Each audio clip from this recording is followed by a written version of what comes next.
Mari kita deklarasikan nama Yahweh dalam pujian Shema Yisrael.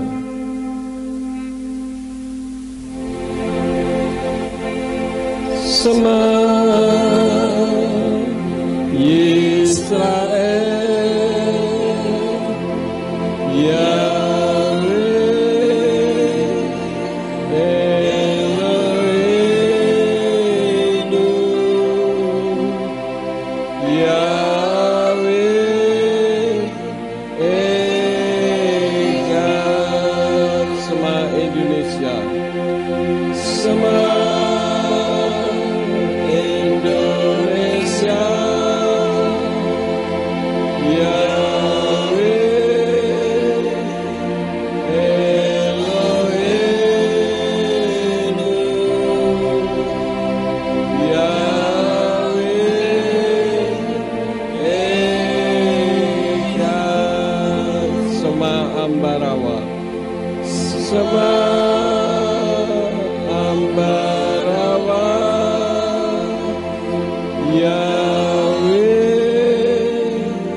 penguasa yang ada di udara, Engkau dengar, Yahweh Elohim kita, Dia Echad, Dialah satu-satunya Tuhan yang layak dan berhak untuk ditinggikan. Oleh karena itulah pagi ini kami memuji dan meninggikan nama Bapa Yahweh, Besem Yeshua HaMashiach Ruach HaKodesh. Sekarang ya Tuhan, kami akan mendengar isi hati Tuhan. Urapi hamba-Mu dan urapi setiap kami yang mendengar firman-Mu dengan urapan yang sama, agar firman yang ditaburkan dapat kami pahami dan kami mengerti, sebagaimana Engkau memberikan pemahaman dan pengertian kepada hamba-Mu. Dan jika ada kuasa penguasa roh jahat di udara yang akan merebut kebenaran firman saat ini, kami tolak, kami patahkan demi nama Adonai Yeshua HaMashiach. Pergi ke keluar, tinggalkan tempat ini. Tinggalkan setiap hati dan pikiran kami. Karena hati dan pikiran kami hanya kami tujukan bagi kebenaran firman saja. Berikan kemampuan kepada kami bukan hanya untuk mendengar firman-Mu saja, melainkan juga melakukannya di dalam kehidupan kami. Terima kasih Bapa. Kami siap menerima firman-Mu demi nama Adonai Yeshua HaMashiach, Tuhan dan Juru Selamat kami. Haleluya. Semua yang percaya katakan amin. Silahkan duduk, Bapak Yahweh memberkati. Shalom Aleichem. Puji Bapak Yahweh, sesuai dengan flyer yang sudah saudara terima, maka hari ini saya akan menyampaikan firman yang saya beri judul Gusti mboten nate sare, yang artinya Tuhan tidak pernah tidur. Sebetulnya Bapak Ibu Saudara sekalian, firman ini sangat simpel, sederhana dan merupakan dasar kekristenan. Tetapi karena pada akhir zaman ini, sesuai dengan kitab Matius pasal 11 ayat yang ke-12 yang mengatakan, dan dari masa Yohanes Pembaptis sampai sekarang, kerajaan sorga menderita kekerasan dan para pelaku kekerasan mencengkeramnya. Jadi bukan sejak zaman Yohanes Torah tidak berlaku, tetapi karena adanya orang-orang yang menyerongkan kebenaran firman. Sebelum Yohanes, ketika seseorang diberitakan kebenaran kemudian menolak, ya sudah menolak begitu saja. Tetapi sejak zaman Yohanes sampai sekarang, ketika ada orang memberitakan kebenaran kemudian ditolak, bukan hanya sekedar menolak, tetapi juga diserongkan. Mari kita belajar bersama-sama secara sederhana, walaupun mungkin banyak di antara kita sudah tahu, tetapi bagi saudara-saudara yang ada di streaming yang belum tahu, supaya bisa tahu. Yang pertama, kita membuka di dalam kitab Mazmur pasal yang ke-121 ayat 3 sampai ayat yang ke-5. Kitab Suci Indonesian Literal Translation mengatakan demikian. Dia tidak akan membiarkan kakimu goyah, penjagamu tidak akan terlelap. Lihatlah, tidak akan terlelap ataupun tertidur penjaga Israel. Yahwe adalah penjagamu, Yahwe adalah pelindung pada tangan kananmu. Siapa yang tidak pernah tidur, saudara-saudara, menurut ayat ini? Jawabannya pasti, Yahwe tidak pernah tidur, ya. Nah, sekarang bagaimana dengan Yeshua HaMashiach? Gusti mboten nate sare, Tuhan tidak pernah tidur. Bagaimana dengan Yeshua HaMashiach? Mari kita membuka di dalam kitab Matius pasal yang ke-8 ayat yang ke-24.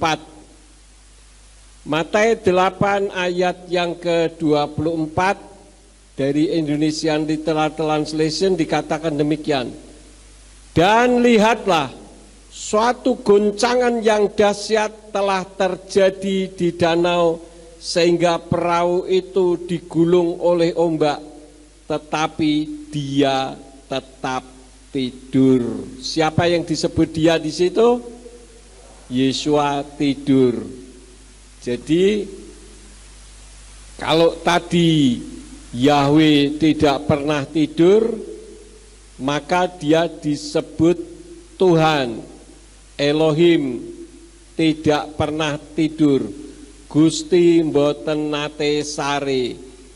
Lalu Yeshua kok tidur? Nah, karena itulah maka kesimpulan yang pertama, berarti Yeshua bukan Tuhan karena tidur.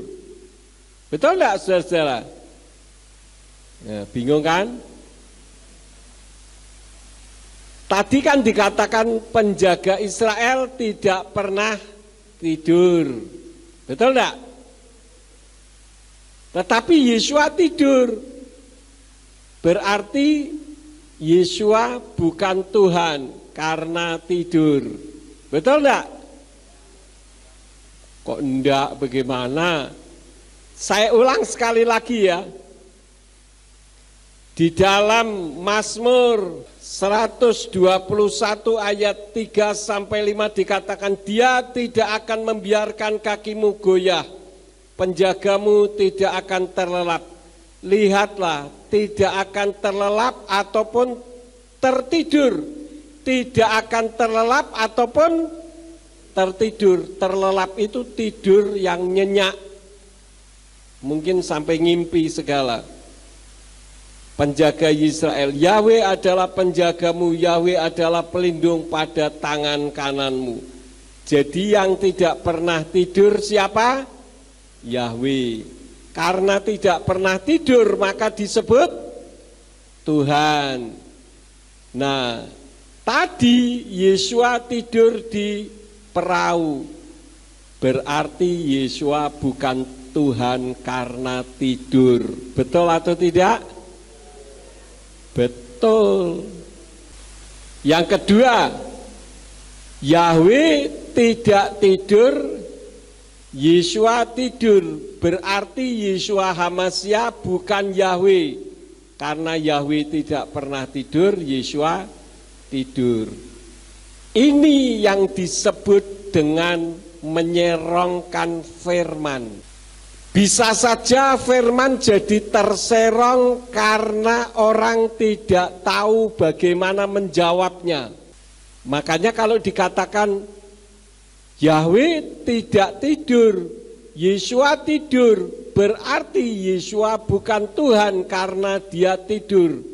Kan judulnya saja Gusti mboten nate sare. Nah kok sakniki Gusti sare? Berarti Yeshua sanes Gusti, itu artinya menyerongkan firman.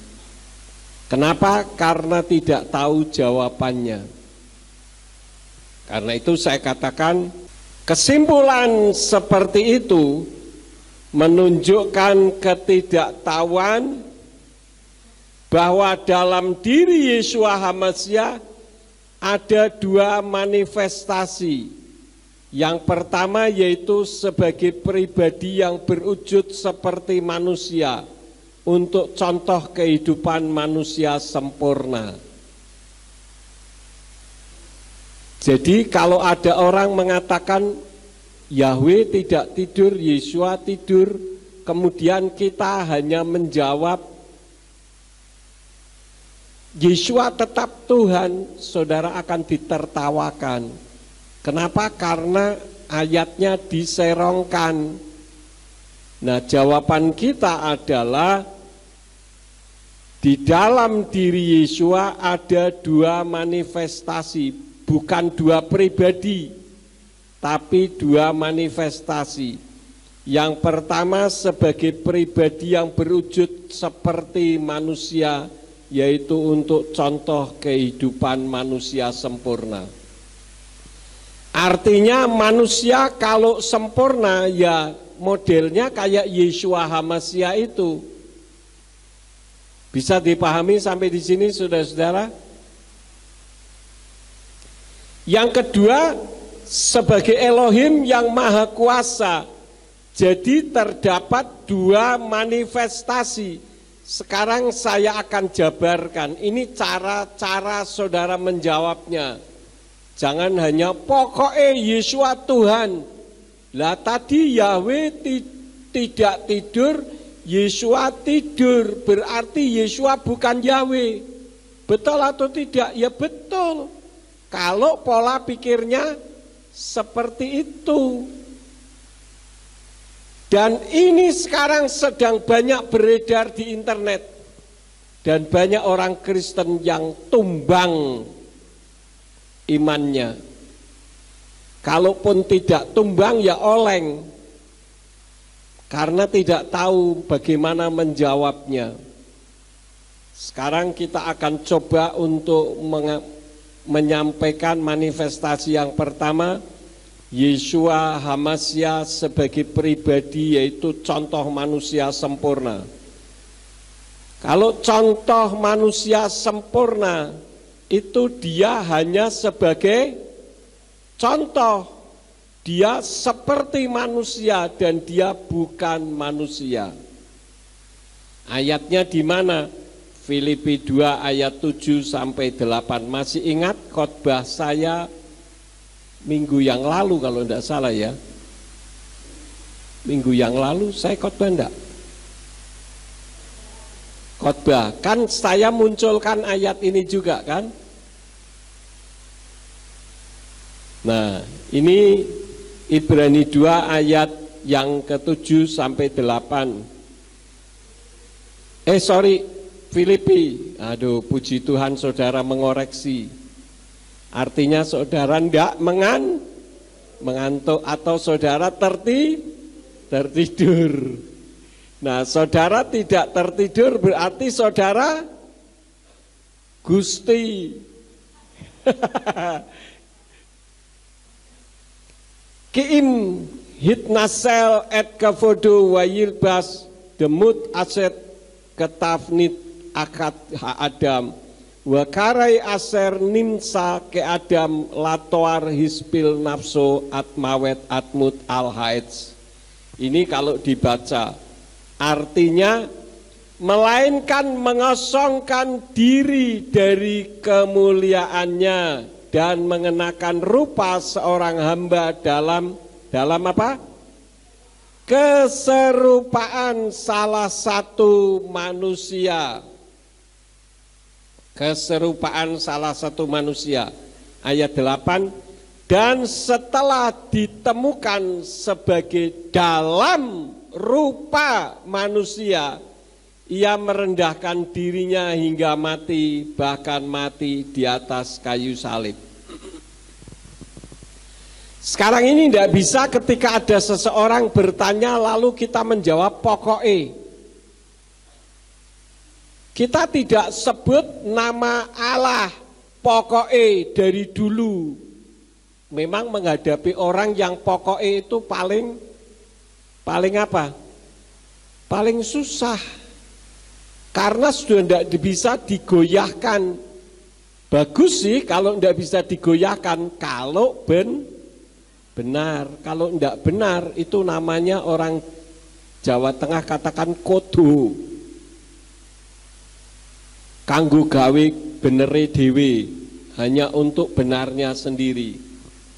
Nah, dalam kitab Indonesian Literal Translation dikatakan sebaliknya dia sudah mengosongkan dirinya sendiri dengan mengambil rupa seorang hamba agar berada dalam keserupaan manusia dan supaya didapati dalam pola seperti manusia.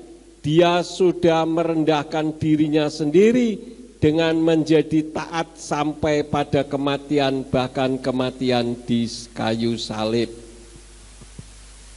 Nah, yang menjadi pertanyaannya, ini dasar intinya di sini. Kenapa orang menyaksikan ketuhanan Yeshua HaMashiach? Makanya ada di internet mengatakan Yahweh tidak tidur, Yeshua tidur, berarti Yeshua bukan Tuhan, Yeshua bukan Yahweh. Maka banyak orang yang sudah mengenal Yahweh pada akhirnya membuang Yeshua, menganggap Yeshua hanya nabi, menganggap Yeshua hanya manusia biasa, padahal ayatnya mengatakan Yeshua bukan manusia. Dia hanya keserupaan dalam pola seperti manusia. Kenapa orang menyaksikan ketuhanan Yeshua HaMashiach? Yang pertama, Yeshua HaMashiach itu maha hadir atau echad, omnipresent, ya. Tetapi Yeshua HaMashiach dipikirkan disamakan dengan dirinya yang tidak maha hadir. Maksudnya bagaimana? Saya manusia tidak maha hadir. Kalau saya saat ini sedang ada di sini, orang mencari saya di seluruh dunia dimanapun tidak akan menemukan di luaran sana, kecuali ketemunya hanya di sini, karena saya satu, Yakhid, sedangkan Yeshua Echad. Echad itu seperti apa? Kita membuka di dalam Matius 18 ayat yang ke-20. Matius 18 ayat yang ke-20 dikatakan, sebab di mana ada 2 atau 3 orang dikumpulkan ke dalam namaku, di sana aku hadir di tengah-tengah mereka. Ini ayatnya. Artinya Yeshua ada di tempat yang berbeda dengan waktu yang sama, sesuai jumlah tempat yang ada meskipun waktunya sama. 2-3 orang berkumpul dalam namaku. Kita di sini berkumpul dalam nama Yahweh Besem Yeshua HaMashiach Ruach HaKodesh. Roh Yeshua ada tidak di sini?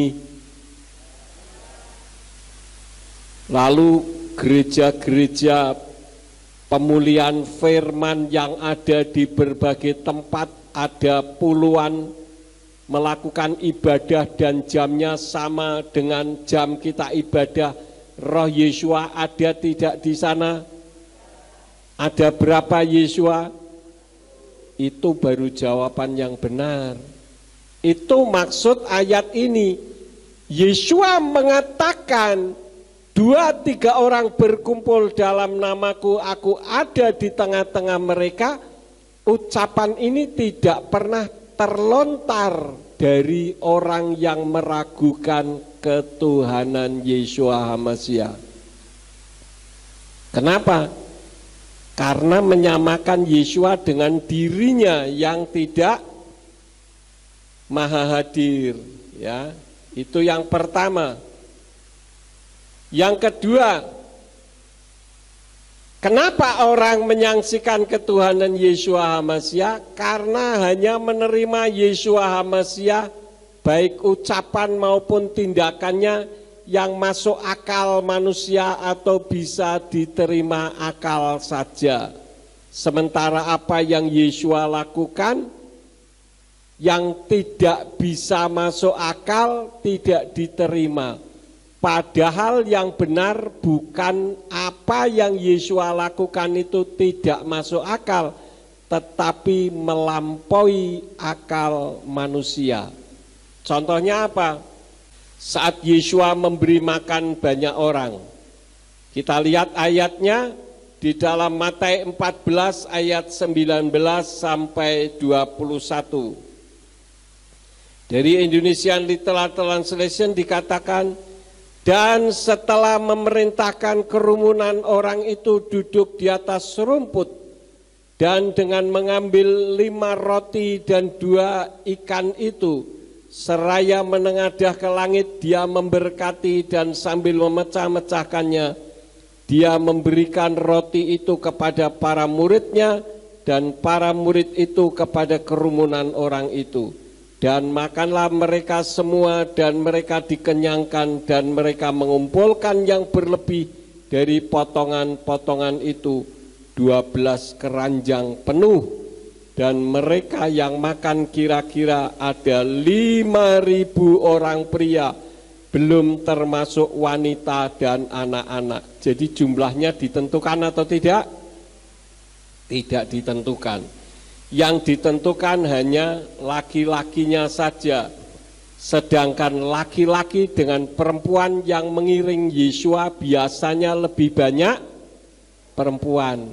Di tempat ini saja perempuan lebih banyak daripada laki-laki. Saya melayani bukan hanya di berbagai gereja di Pulau Jawa, di luar Pulau Jawa, bahkan di luar negeri pun perempuan lebih banyak daripada laki-laki. Jadi diperkirakan waktu itu bisa saja 12.000-an orang. Masa diberi makan dengan apa saudara-saudara? 5 ketul roti dan 2 ekor ikan, dapatnya seberapa? Saupil-upil. Apakah itu bisa dipakai untuk mengenyangkan? Tidak bisa, saudara-saudara. Nah, apa yang Yeshua lakukan itu tidak bisa diterima. Makanya dianggap tidak masuk akal. Padahal sebenarnya bukan tidak masuk akal, tetapi melampaui akal manusia. Akal manusia otaknya cuma sebesar kepalan tangan kok, bisa dipakai untuk mengungkapkan tentang Yeshua HaMashiach. Tentu tidak bisa. Itu yang pertama.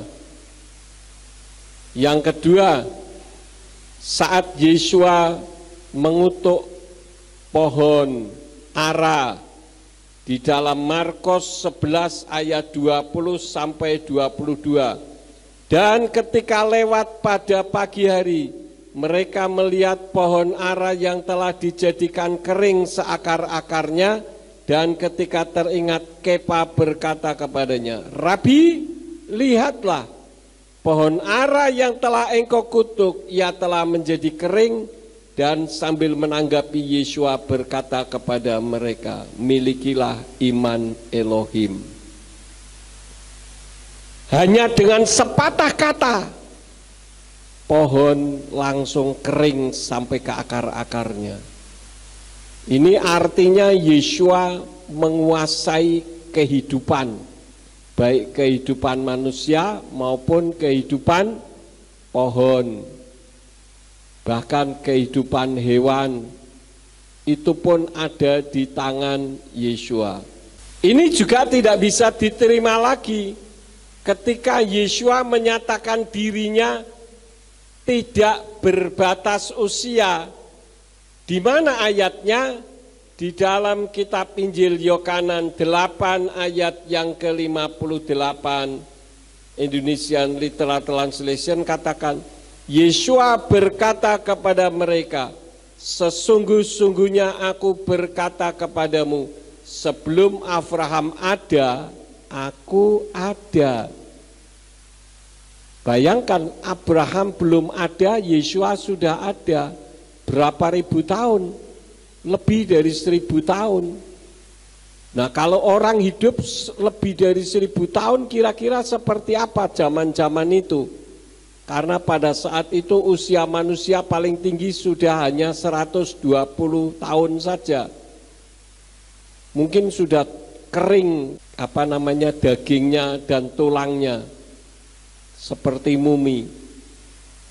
Kenapa Yeshua mengatakan demikian? Karena dia Elohim, dia Tuhan, maka dia bisa menyatakan sebelum Abraham ada, aku ada. Artinya usianya tidak terbatas.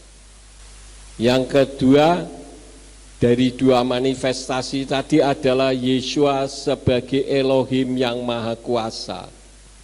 Nah, ini yang tidak pernah dimunculkan juga oleh orang-orang yang menyerong firman Tuhan.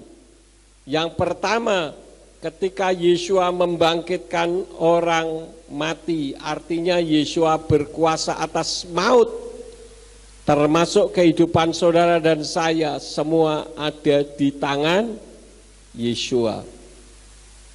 Yohanes 11 ayat 43 sampai 44 dari Indonesian Literal Translation dikatakan, dan setelah mengatakan hal-hal itu, dia berseru dengan suara nyaring, El-Azar atau Lazarus, keluarlah. Dan orang yang telah meninggal itu keluar sambil terikat kedua kaki dan tangannya dengan kain kafan, dan mukanya masih terbungkus dengan sapu tangan. Yeshua berkata kepada mereka, lepaskanlah dia dan biarkanlah pergi. El-Azar akhirnya hidup atau tidak? Hidup kembali. Artinya dia punya kuasa menghidupkan dan mematikan orang, termasuk saudara dan saya. Karena itu kalau pada saat ini saudara bisa bernafas, bersyukur kepada Tuhan, berterima kasih kepada Tuhan. Jangan berterima kasih ketika mendapatkan uang kaget,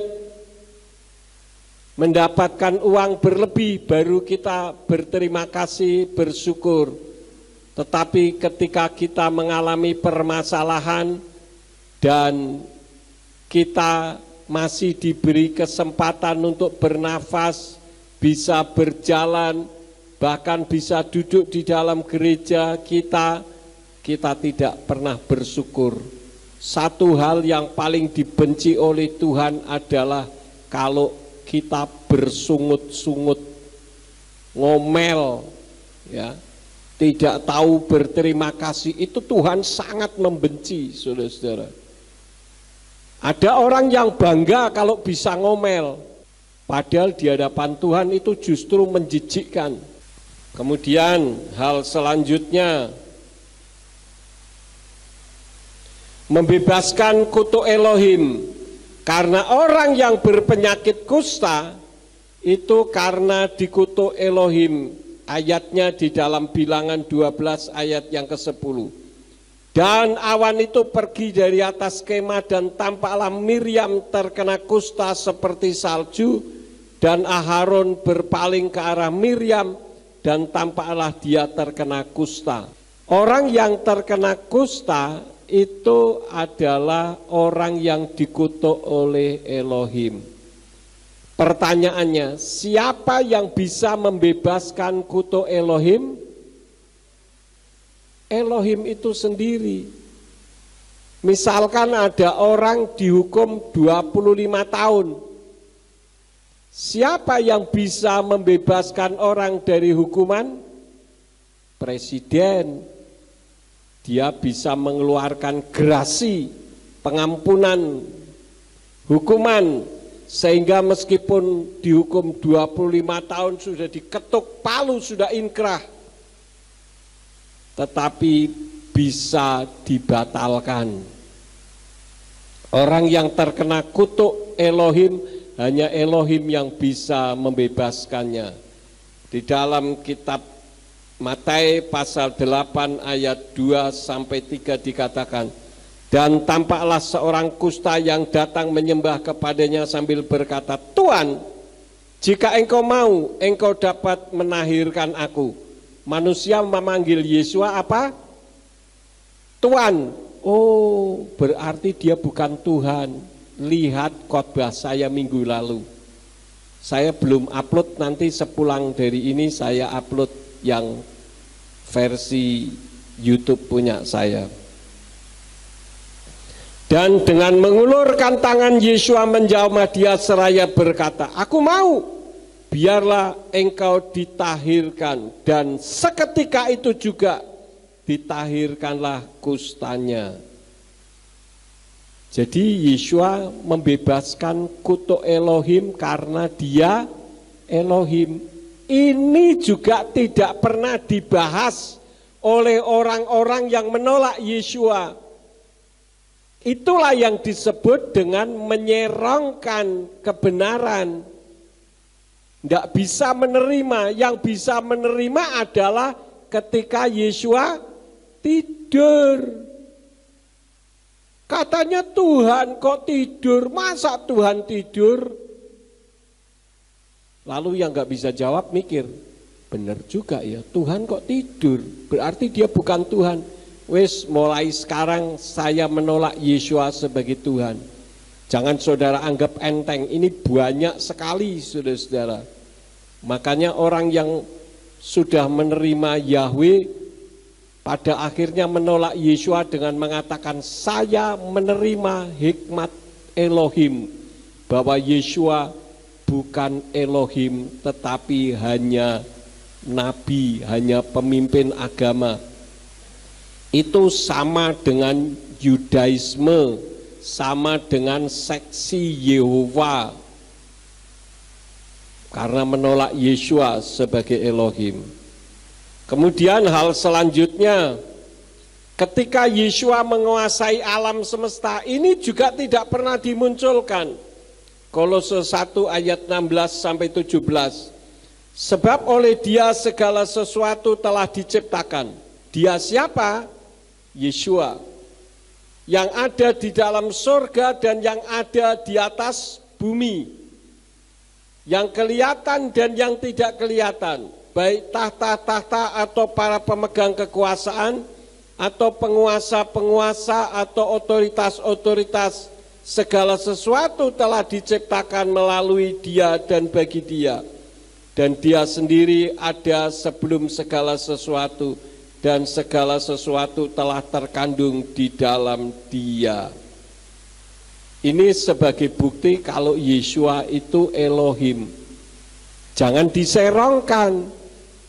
Masa hanya menerima ucapan-ucapan Yeshua yang masuk akal, kalau melampaui akal ditolak, padahal diucapkan dari orang yang sama, ini artinya tidak konsekuen. Termasuk untuk masalah nama Yahweh. Ada yang mengatakan Yahweh tidak bisa disebut, orang Yahudi tidak menyebut. Oke, kamu menggunakan orang Yahudi sebagai contoh. Kenapa orang Yahudi menolak Yesus Kristus, kok kamu tidak menolaknya? Ini namanya tidak konsekuen, hanya untuk membenarkan dirinya sendiri. Tetapi saya katakan kepada saudara, Yeshua HaMashiach dia Elohim. Amin. Nah, sekarang yang menjadi pertanyaannya, siapakah Yeshua HaMasiah itu? Apakah dia Elohim? Elohim yang mana? Karena ada banyak Elohim di atas muka bumi ini. Tetapi firman Tuhan katakan di dalam kitab Kejadian, El Elohi Yisrael. Artinya ada banyak El di atas muka bumi ini, yaitu Elohim atau sesembahan itu banyak. Tetapi sesembahan yang benar-benar sesembahan adalah sesembahannya Yisrael. Siapa sesembahannya Yisrael? Tidak lain adalah Yahweh. Jadi Yeshua HaMasiah itu Yahweh Elohim Sang Pencipta yang turun ke bumi dalam wujud seperti manusia. Saya tidak mengatakan Yeshua itu Yahweh yang menjelma menjadi Yeshua HaMasiah. Kalau menjelma yang satu tidak ada. Misalnya kucing menjelma menjadi tikus. Kucingnya ada apa tidak? Tidak ada, yang ada tikus karena sudah menjelma. Tapi Yahweh bukan menjelma menjadi Yeshua, tetapi Yahweh bermanifestasi menjadi seperti manusia. Yahwehnya ada, manusianya ada. Jadi sekarang ini kalau ngomong harus hati-hati, karena kalau tidak kita diserang karena penyerong-penyerong firman itu semakin banyak dan semakin pinter. Sementara orang Kristennya hanya iya saja, pokoknya, tapi tidak mampu menjawab sehingga mereka jadi kebingungan sendiri dan akhirnya tetap menolak Yeshua sebagai Elohim Sang Juru Selamat. Ya.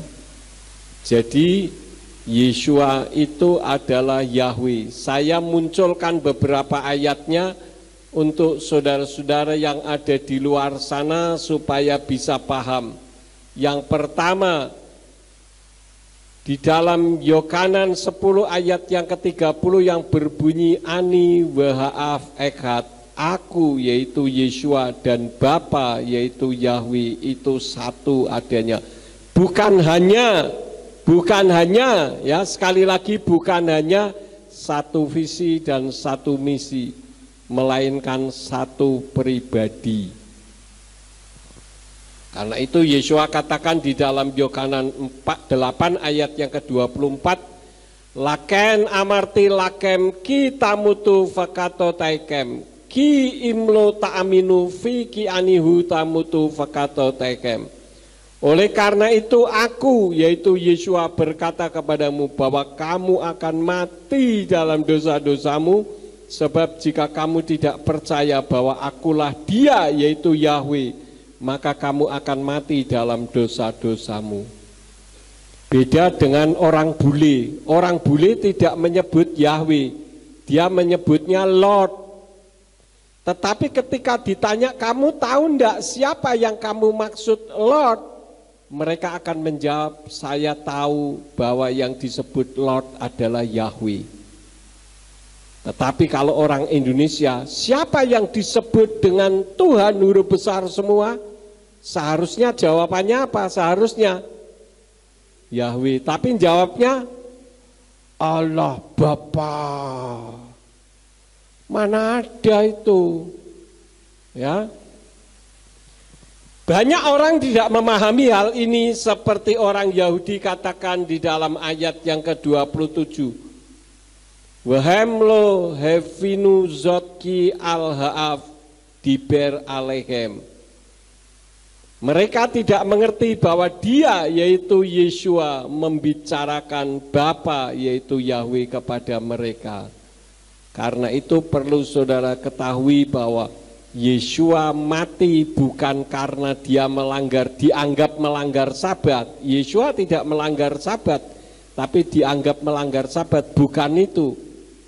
Yaitu ketika dia membiarkan murid-murid yang mengikutinya pada hari sabat mengisar gandum menggunakan tangannya, itu menurut para ahli Torah itu melanggar sabat, bukan itu. tetapi karena Yeshua menyamakan dirinya sebagai Elohim, yaitu Yahweh. Dan Yeshua memang Yahweh, tetapi orang Yahudi tidak mengerti. Maka ayatnya ini, Yohanan 8 ayat yang ke-27. Ada lagi di dalam Yohanan atau Yohanes 12 ayat yang ke-45. Waharoe oti huroe et solki. Dan yang melihat aku, dia melihat sang pengutusku. Maka di dalam Indonesian Literal Translation dikatakan, dan siapa yang melihat aku, ia melihat dia yang mengutus aku. Lalu ada yang mengatakan, kalau begitu berarti Yahweh laki-laki. Ini juga termasuk menyerongkan firman. Yahweh laki-laki atau perempuan? Jawabannya, Yahweh bukan laki-laki dan bukan perempuan, tetapi roh adanya. Bisa dipahami saudara-saudara? Roh itu tidak ada laki-laki, tidak ada perempuan. Lah kok Yeshua jenis kelaminnya laki-laki?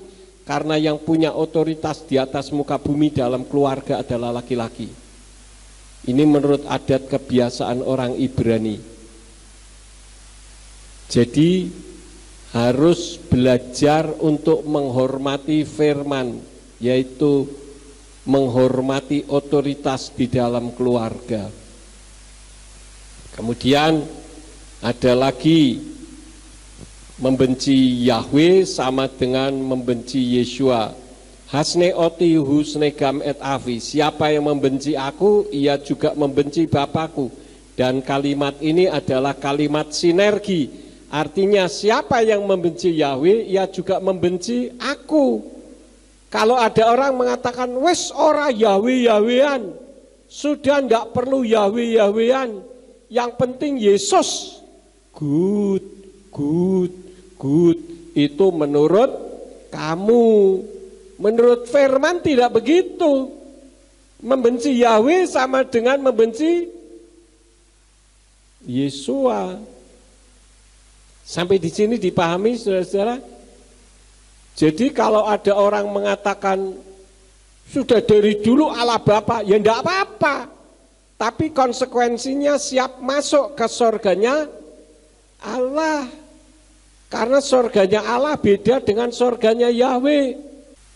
Bukti bahwa Yeshua itu Yahweh, sebab ada 3 yang bersaksi. Kislosa hamidim basamayim, ha'af, wahadafar, waruah hakodes uslastam ekhathema.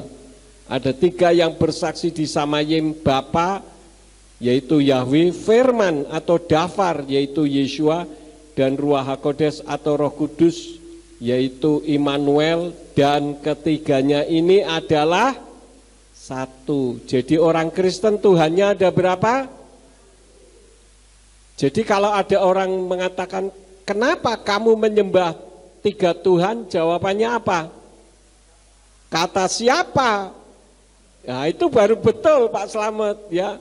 Jangan karena, jawaban karena itu saja sudah salah. Siapa bilang orang Kristen Tuhannya ada 3? Itu kan pola pikir kamu yang keliru. Firman Tuhan katakan ada 3 yang bersaksi di Samayim. Bapa yaitu Yahweh, firman atau dafar yaitu Yeshua, dan Ruach HaKodes atau Roh Kudus yaitu Immanuel, dan ketiganya ini adalah satu. Jelas tidak perlu ditafsirkan lagi. Kemudian Yohanan 1 ayat 1 dan 14 ini terjemahan berdasarkan yang berbahasa Ibrani. Pada mulanya ada firman. Firman yang ada itu bersama dengan Elohim, dan firman yang ada itu Elohim. Ini ayat 1, ayat 14.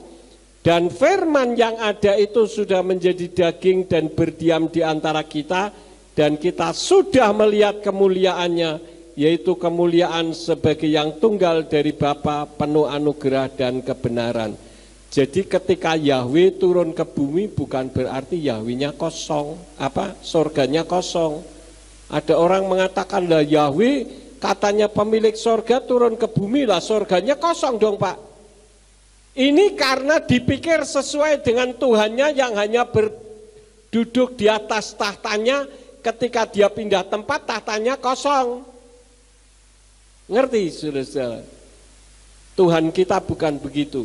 Tuhan kita bisa berada di 1 juta tempat, bisa ada di 10 juta tempat dalam waktu yang bersamaan, tetapi bukan berarti Tuhannya ada 10 juta, tetapi Tuhannya 1. Kok orang masuk akal? Ya enggak masuk akal. Justru kalau masuk akal itu bukan Tuhan, karena bisa dipikir dengan akal. Tuhan kita bukan tidak masuk akal, tetapi melampaui pola pikir kemampuan akal manusia. Kalau bicara tentang kekekalan Tuhan saja, berapa usia Tuhan? Bermiliar juta tahun, sampai mulutnya doer sekalipun itu masih ada permulaannya. Yang namanya kekal itu ya tidak pernah tidak ada, dari ada menjadi ada dan sampai selama-lamanya. Selanjutnya 1 Yohanes 5 ayat yang ke-20.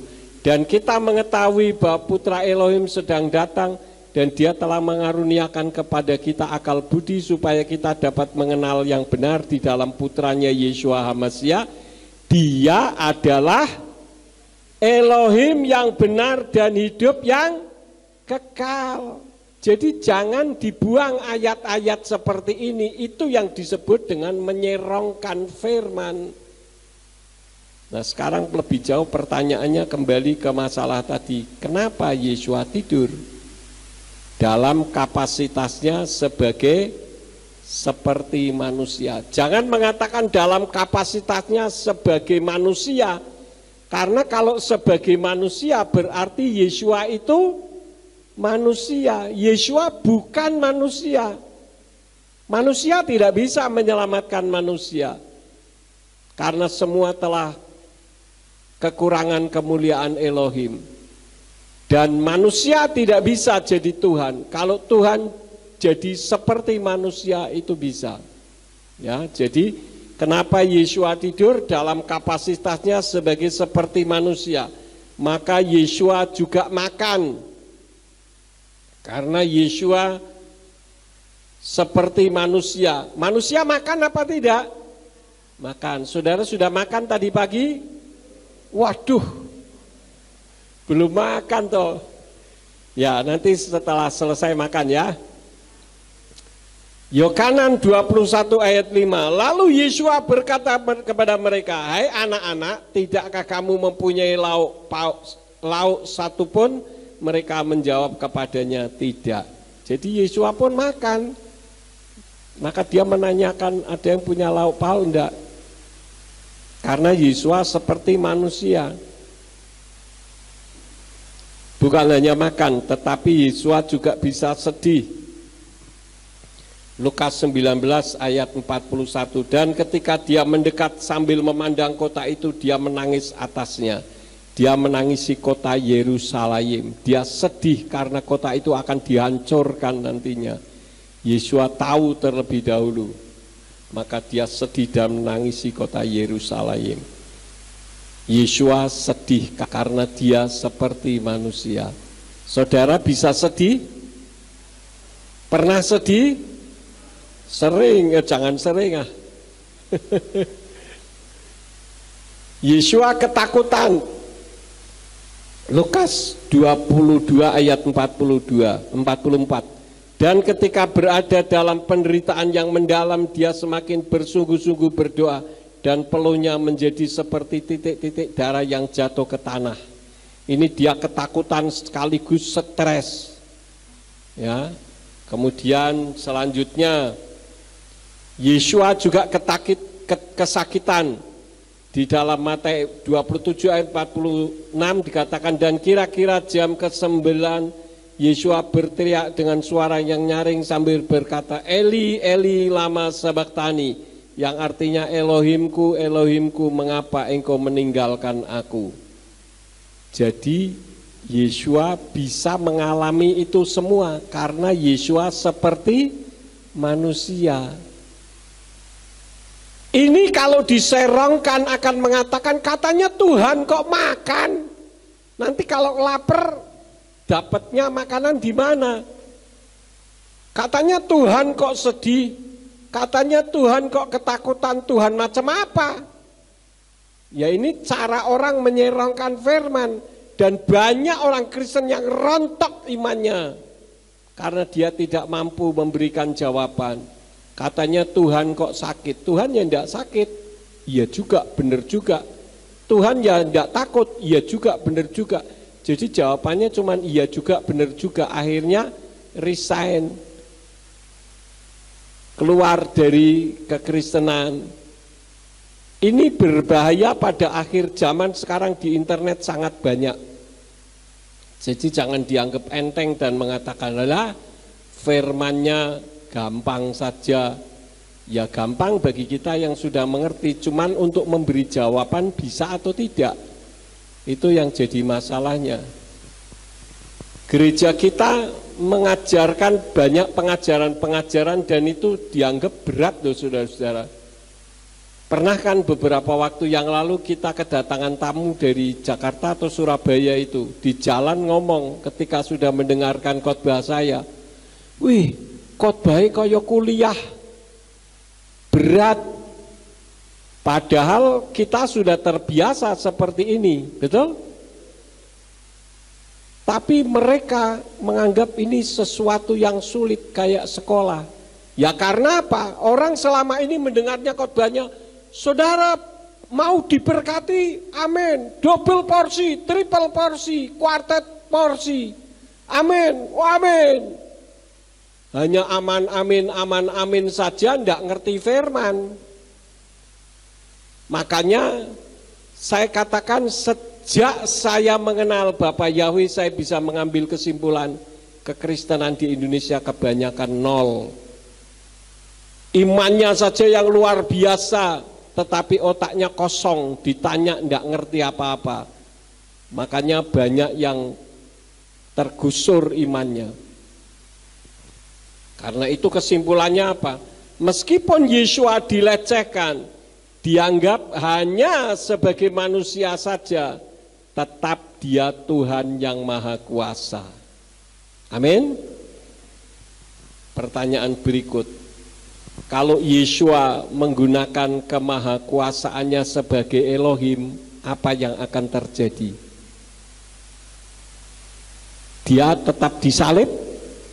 Tidak.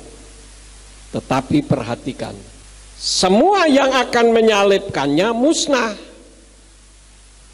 Pohon saja dikatakan engkau tidak akan mengeluarkan buah, mati saudara-saudara sampai ke akar-akarnya kering.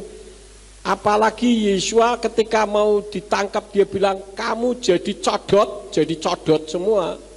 Kamu jadi katak semua. Kamu jadi abu semua. Artinya semua yang akan menyalibkannya bisa musnah. Tetapi karya keselamatannya gagal. Maka Yeshua HaMashiach lebih memilih mengasihi mereka yang menyalibkannya. Maka di dalam Lukas 23 ayat 34 katakan, dan Yeshua berkata, ya Bapa, ampunkanlah kepada mereka, sebab mereka tidak tahu mereka berbuat apa. Dan mereka membuang undi untuk membagi jubahnya. Dan saya ingin memberitahu kepada saudara, Yeshua pun tahu pergumulan saudara. Lebih daripada saudara mengetahui pergumulan saudara. Jadi jangan dianggap Tuhan matanya buta, telinganya tuli, mulutnya bisu.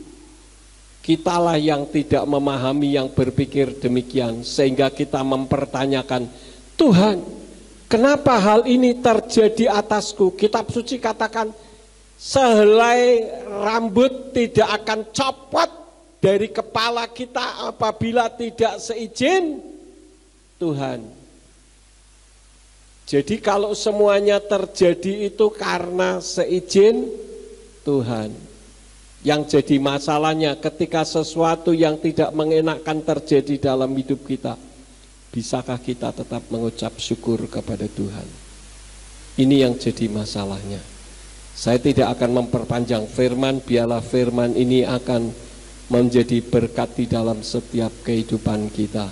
Amin buat firman Tuhan. Tuhan untuk menjaga melindungi kami, tibakan di rumah dengan selamat. Dan apabila sesampainya di rumah kami akan melakukan aktivitas dalam kehidupan kami, apa saja yang diusahakan dan dikerjakan yang tidak bertentangan dengan firman-Mu, kiranya dibuatnyalah oleh Engkau berhasil, supaya dengan keberhasilan itu dapat dikembalikan lagi guna hormat dan kemuliaan bagi nama-Mu. Semua yang sudah ambil bagian di dalam pelayanan pada hari ini, Engkau pakai semakin hari semakin heran. Terima kasih Bapa. Sekarang berkatilah kami karena kami siap menerima berkat daripada-Mu. Mari kita angkat kedua belah tangan kita untuk menerima berkat Yahweh. Yefarka Yahweh weyis mereka. Yahweh memberkati engkau dan memelihara engkau. Yaer Yahweh pana oleh kawi kuneka. Yahweh membuat wajahnya bersinar atasnya dan bermurah hati atasmu. Yisa Yahweh pana oleh kawi Yashem leka shalom. Yahweh menghadapkan wajahnya kepadamu dan memberi engkau damai sejahtera. Diberkatilah engkau di kota dan diberkatilah engkau di ladang. Diberkatilah buah kandunganmu, hasil bumimu dan hasil ternakmu, yakni anak lembu sapimu dan kandungan kambing dombamu. Diberkatilah bakulmu dan tempat adonanmu. Diberkatilah engkau pada waktu masuk dan diberkatilah engkau pada waktu keluar. Sekarang pulanglah dan terimalah berkat. Kasih dari Bapa Yahweh Sang Pencipta, kasih karunia dari Adonai Yeshua HaMashiach Sang Pembeli Jiwa, dan Ruach HaKodes menyertai dan memberkati saudara sekalian mulai sekarang sampai Maranatha. Adonai Yeshua HaMashiach datang kembali untuk yang kedua kali dan mengangkat kita semua. Haleluya.